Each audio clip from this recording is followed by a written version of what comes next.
5 seconds.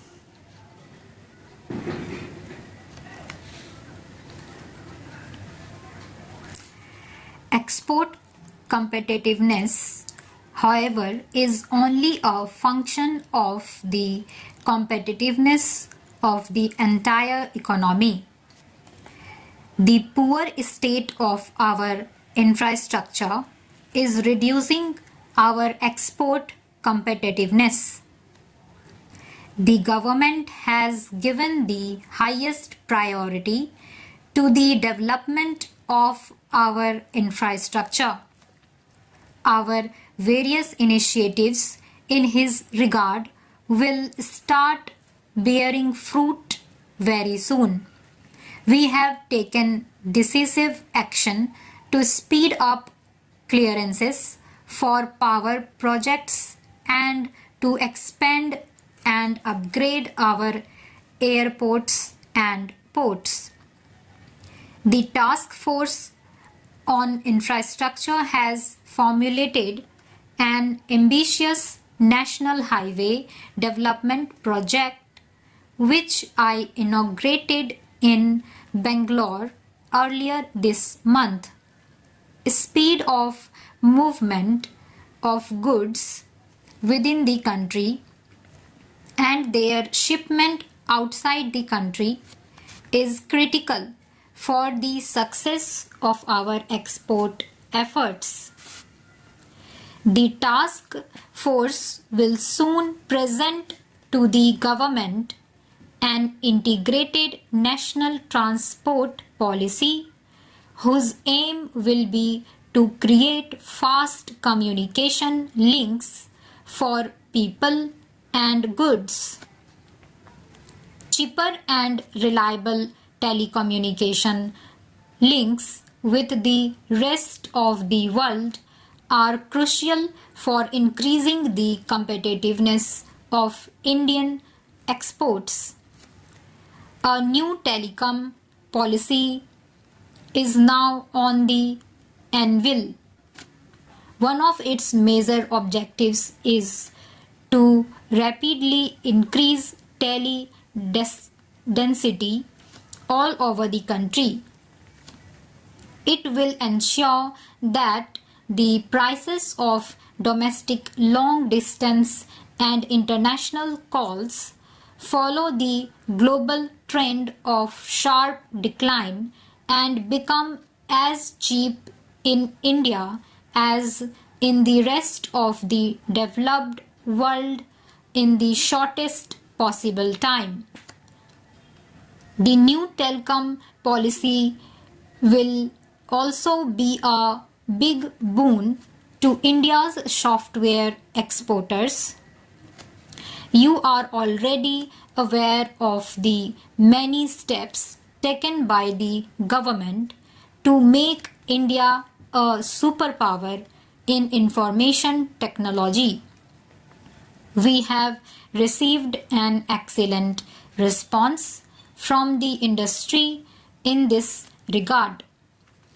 A recent happy development has been the signing of the free trade agreement between India and Sri Lanka, which will bring closer economic integration in the South Asian region.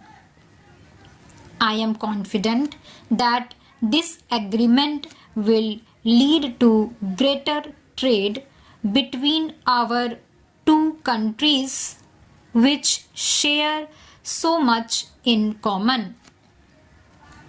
It will also lead to similar initiatives with our other neighbors in South Asia so that this region can become a closely linked economic region with benefits flowing to all the countries. Friends, the global economic slowdown in the last 2 years, coupled with the meltdown in financial markets in East Asia and elsewhere, have hurt our exports. In such testing times, it is all the more necessary that you take this adverse development as a challenge for all here. I am happy to be with you this morning to participate in the India Tourism Day celebrations. I congratulate all those who have been named for receiving the award. I call upon others to emulate the examples set by the award winners. Redouble your efforts with a healthy competitive spirit and work hard to achieve excellence in attracting more tourists, both domestic and foreign.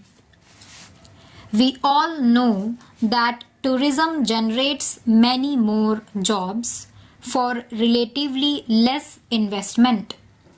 It is capable of creating large-scale employment opportunities, particularly in rural and backward areas where there are many attractive sites for tourists. It is potentially the biggest generator of foreign exchange. It is a non-polluting industry. While foreign tourists generate goodwill for India around the world, domestic tourism is a powerful contributor to the cause of national integration. The government has therefore accorded high priority for the development of this sector through appropriate policies and programs.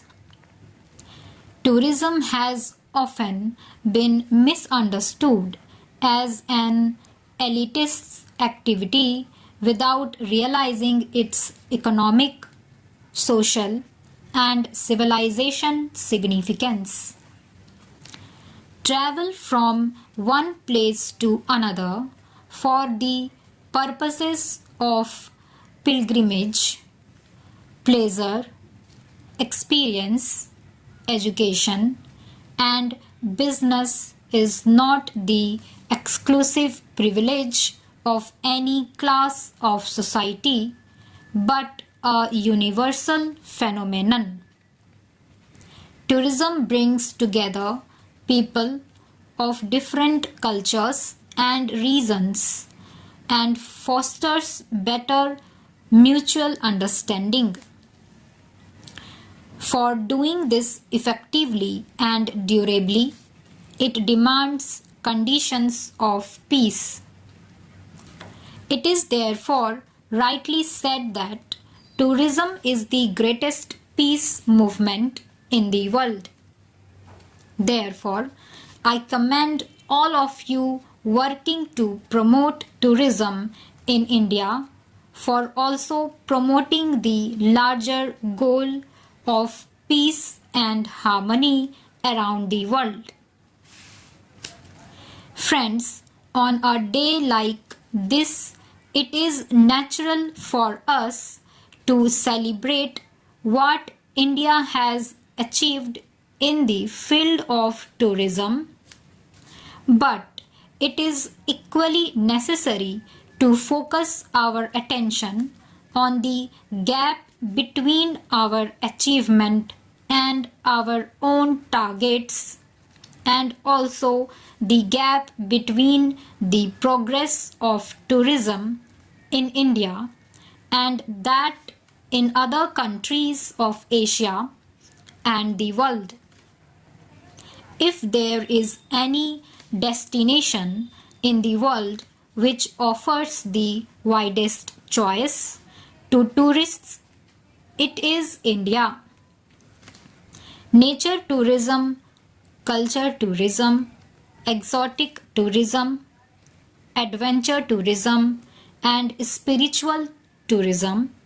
We have everything in India to cater to the diverse preferences of domestic and international tourists.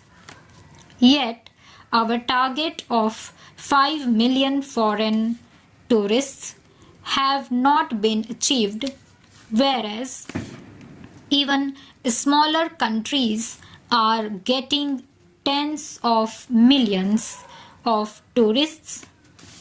Why is this happening?